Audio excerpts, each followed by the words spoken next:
Finoana kosa no farana tamin'ny fanampam-pivavahana ny fanamariana ny fahadimapolo amby zato taona ny FJKM Ambohidately nisy nampiavaka ny fotoana. Voromaro ireo mpino malina nandritra ny fanampam-pivavahana lehibe izay nanamariana ny famarana ny jobily fahadimapolo amby zato taona ny FJKM Ambohidately. Hetsika maro tokoa ny efa nitotsaina tao anatin'ilay taom-pankalazana.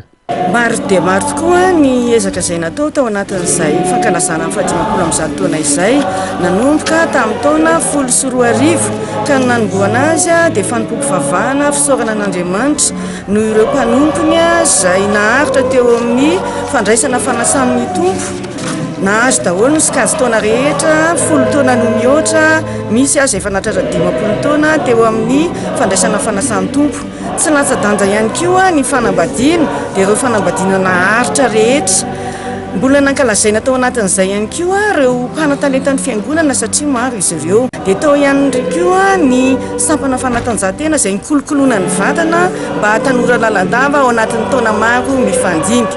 Ary amin'ity anio ity azy dia mbola izy Antsakiram-piderana izay iarahana amin'ireo fiangonana any ivelany.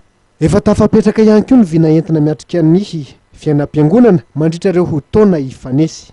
Ny vina manaraka dia misaotra an'Andriamanitra fa tafatsangana ny zanaparitra 13 miaraka amin'ny Galily 14 ny ampitan-dranomasina ka ao anatin'izay zanaparitra izay no iasan'ny fiangonana mivantana. Zay zany ny vina anankiray tsy maintsy tohizana. Ny anankiray manaraka dia ny famitana ny trano tsangambato lehibe izay hitaizana tanora sy ankizy ka hitaizana raha-pilazana tsara ny fiangonana.